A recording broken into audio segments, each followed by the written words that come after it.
He was the game changer, revolutionising English football both on and off the field. But today, amid growing fan frustration, the game was finally up for Arsene Wenger. It does mean we need to be bold in the appointment and get the person we believe is the right person. Hi guys, welcome to episode 8 of Wenger Out Frying, and today we look at who finished in 13th place in the league of managers who potentially could replace Arsene Wenger. Now, if you haven't watched the series before, I'm basically looking at who has been linked in the past at replacing Wenger at Arsenal and putting them into Football Manager as Arsenal manager, simulating the season to see how they finish off, who they bring in, what formation they play, and obviously look at how they perform. So today's episode, like I said, sees us look at 13th place, and that manager is Unai Emery. So Unai Emery, previously at PSG, he's Spanish, pretty good stats, known more for being a tactician. He's got a good level of discipline, which I think the players need right now. He's only 46 years of age, so he's quite a young manager, and let's see how he does. So we'll start off, as usual, looking at his transfer history, and the player that stands out here is William Carvalho. Now, Arsenal have always been after defensive midfielder for years and years and years, and it's never been addressed. And this man has done it. He's brought in Carvalho. He's very good at tackling. He's got good first touch, concentration, teamwork, balance, strength, all very, very, very good. And as you look at his stats, 2 goals, 9 assists in 22 games, and he finishes off with a rating of 7.47. So a fantastic performance by him. He's in his prime, he's 26 years old, and he's Portuguese, if you didn't know. So let's look at the other guys. You've got Christian Pavon, I believe him is a youngster. 22 years of age, plays for Argentina, and he's got a lot of good abilities, a lot of areas where he can improve, but again, he's 22, that will happen. He's got his pace and acceleration, 15 and 18 respectively, very good there. And dribbling and crossing at 16. So he's someone that can do a lot of damage down the wings, and obviously in a few years' time should be a phenomenal player. Let's have a quick look at his stats. He played 19 games overall in the season, scored 2 goals and 2 assists, 1 being a penalty. So not fantastic stats there, but he's got an average dribbles per game of 3.16 and an average rating overall of 7.11. So not too bad for a 22-year-old, and he's rated at 43 million. So, definitely one to look out for. The next is Ruben Villa. I've not heard of this guy before, but bought for 12.25 million from Valencia. His stats are not great. He's very average. He's got good fitness and stamina, teamwork and work rate. But apart from that, he's not a sensational buy. 24 years age, not going to be too much improvement. He's valued at 22 million, and he's very much a squad player, as you can tell by his stats of 8 appearances for the season, average rating of 6.65. So not an impressive one there. And finally, Dennis Man, bought from Bâle, Romanian, 19 years old. Now this kid is very likely to be very good in the future. I recently saw on Lelujo's video in Arsenal's Champions League semi-final in his non-league to legend series. He played Real Madrid in Champions League semi-final, and or was it the final? I can't remember. It was the final he played him in, and I believe Dennis Man was playing for Real Madrid in that game. So if they have signed him, then that is definitely an indication that he's one for the future. His stats, they're very average for now, but he's got a lot of balance. So all the attributes are all pretty good. So obviously in a few years' time, they're going to massively increase, and he should be a very good player. And he made 16 appearances overall and 3 goals and 4 assists with an average rating of 7.02. It's not a bad return for a 19-year-old. And obviously he's got a lot of improvement to do, but I'll be very excited to see how he develops. And they're the players that he brought in. He spent 68 million, so a decent amount of cash that he spent. No big signings, no attacking players really, apart from Pavon and Man, but obviously they're youngsters. No one for the first team as of yet. So let's have a look at the tactics. What did he use And it's the same tactic that we've seen a lot at the bottom of this table so far. The 4-3-3 with a defensive midfielder in front of the back four. Mesut Ozil sitting in centre mid. You've got your wingers behind Aubameyang and a flat back four. So it's a standard formation that we've seen with a lot of the guys so far. It could be an indication that this is not the right formation for Arsenal. Looking at the stats of the players, goals, the top goal scorer, the main output was Pierre-Emerick Aubameyang, as usual, 27 goals in 55 games. The nearest to him was Alex Lacazette, 18 in 43 games.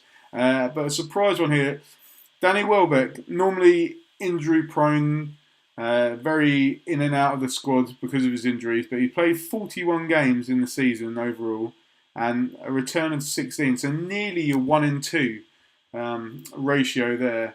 And he done pretty well. That's in 7.18 rating. Let's have a look at the assists. Now Mesut Ozil, normally number one in this spot, is been knocked off his perch by Granit Xhaka. 14 assists from him in, I believe, 43 games. Likely from set pieces, but Mesut Ozil close behind with 11. And there's that man, defensive midfielder, William Carvalho, 9 assists for Arsenal. So, let's have a look at the average ratings. The top three guys here. That man again, William Carvalho, he's at the top, 7.47 as we mentioned earlier. Aubameyang with 7.34. And a surprise entry here by David Ospina. 21 games overall, we got 2 Man of the Match awards, but he finished with a 7.29 rating. And looking at his clean sheets, he kept 13 clean sheets and conceded 21 in 28 games.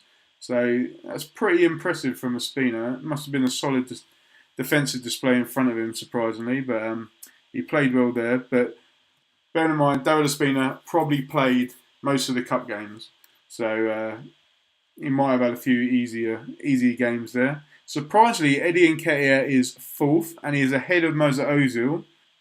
Must be by alphabetical order because they've both been rated as 7.26, and so some impressive performances there. But what matters is how we done in the competition. So let's go over there now and see how we done. So starting with the Community Shield, you can see obviously it's not been the best start for Emery. Not a great performance, a 0-0 draw and a penalty defeat to Chelsea. We dominated the game, 54% possession, 16 shots, 7 on target, but we just couldn't score. And unfortunately, there were some missed penalties by Granit Xhaka and Alex Iwobi, and we lost 4-2 on penalties. So that was the first competition out of the way. Let's go to the next one. And now we have the Carabao Cup, and it looks like we've actually won a trophy. So well done, Emery, there. Let's have a breakdown of how it happened. And we beat Everton, we beat Brentford, and we beat Man U before we knocked out Watford in the semi-final. A 2-1 away win in the first leg, and then we drew 1-0 at home. A goal there from Eddie Nketiah, sending us into the final, where we beat Man City 2-1. A fantastic performance there. Let's go to the game. Let's have a look. Let's see the stats. So Man City, as expected, had more shots than Arsenal, but only 2 were on target. They dominated possession with 53%, but Arsenal, 8 shots, 3 on target, and an efficient 2 goals out of that, with Mesut Ozil getting man of the match with a goal and an assist. So well done Ozil, well done Emery, well done Arsenal. You've won your first trophy of the season. But will it be the last? Hopefully. We've got the FA Cup next. Let's have a look. And unfortunately, there is not another trophy to add to the cabinet on this occasion. The FA Cup, despite playing some lower league teams and some, I don't want to be disrespectful, but some not the top 6 teams. We had Swansea, Burnley, West Brom. You would have expected us to at least get to the final, but unfortunately, despite getting all the way to the semi-final, a 1-1 draw in that game, 2 penalties, Aubameyang and Bonny, sent the game into extra time, and that man, Sam Clucas, who always seems to score against us, but nobody else, put Swansea into the final. Now, I've always said, if they go on to win it, or if you lose to the winner, then it makes you feel a lot better inside. So hopefully, fingers crossed, we'll have a quick look. Hopefully, Swansea won the FA Cup. Yes! So Swansea have won the FA Cup. They beat Watford 1-0. It's strange that there was no big teams in there. But that is why we love the FA Cup. So that one's out of the way. Hopefully, we can add another trophy to the cabinet. Now we're playing in the Europa League. Let's have a look. Arsenal. As you can see, we have won the Europa League. I'll quickly browse through the games. We had an easy group. Bate, Konyaspor and FC Midtjylland. We won all the games without conceding, apart from a 0-0 draw with Midtjylland, away from home. We then beat Austria Vienna, AC Milan, Dynamo Kiev, before we got to the semi-final. The first one at the Emirates, we lost 1-0. So Roberto Firmino got an important away goal for Liverpool. The way Liverpool have been playing in real life this season, you would have thought if they lead 1-0, if they take it back to the to Anfield, they're blatantly going to win the game. However, Unai Emery obviously showed them the film fever pitch.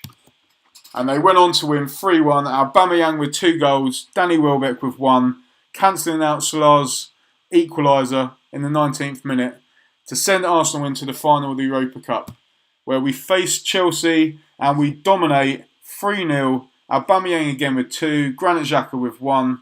And the stats, it seems like a tight game. 8 shots we had, 5 on target, 3 went in. But Chelsea dominated possession, 59-41. But they had 6 shots and none on target. Now, it potentially may have been down to this man, Mustafi. He got man of the match, rating of 7.9. Obviously, he done something right, meaning that they didn't have any shots on target and did not score, and we won the cup. So well done, Mustafi. Well done, Emery. Well done, Arsenal. We have our second trophy of the season.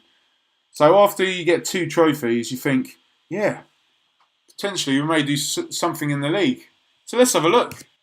Looks unlikely. Quite a lot of draws. And there's 4 defeats there from the start of the season until the end of January. We lost to Man City, Spurs, Liverpool, and, well, not surprisingly because it was away, to Stoke, where we normally always lose. But I can't see any big results here for us. It doesn't look like we performed at all. No real big performances there. So let's go down. Let's see some other games. Another 2-1 defeat to Man City. We beat Spurs. We beat them 2-1. Carvalho and Mkhitaryan with the goals. But then some silly defeats. We lost 3-0 to West Brom, 1-0 to Everton, 1-0 to Chelsea. We did beat Liverpool 2-0. Bellerin and Aubameyang were the goals. But then we finished off the season with a 2-0 defeat.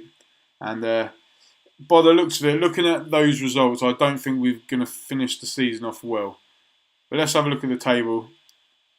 Yeah, and as you can see, we have finished 6th in the league, the same as we've done in real life this year. 7 points behind Liverpool. We could have done so much better if we got some better results towards the end of the season. But 7 points off Liverpool. And at the top of the table, Man U won the league. 15 goals difference between them and Chelsea, which helped them cross the line because they both finished on 81 points. Man City were close behind, only 1 point behind, so very tight at the top. And Spurs only 4 points off the first and second place there. So really, really tight at the top. We should have performed better. If we did, it could have been a different story. But overall, 2 trophies, not bad for Emery, but a 6th place finish in the league is not what we want. And improvement is needed. And hopefully we'll see improvement in the next episode with the person in 12th position. And if you want to see that video, if you want to see the other videos of who will eventually win the league of Arsenal managers, then please subscribe to the channel. Please click the bell if you want any notifications. And if you do like the video, please like. And I'll see you soon. Thank you very much. Cheers, guys.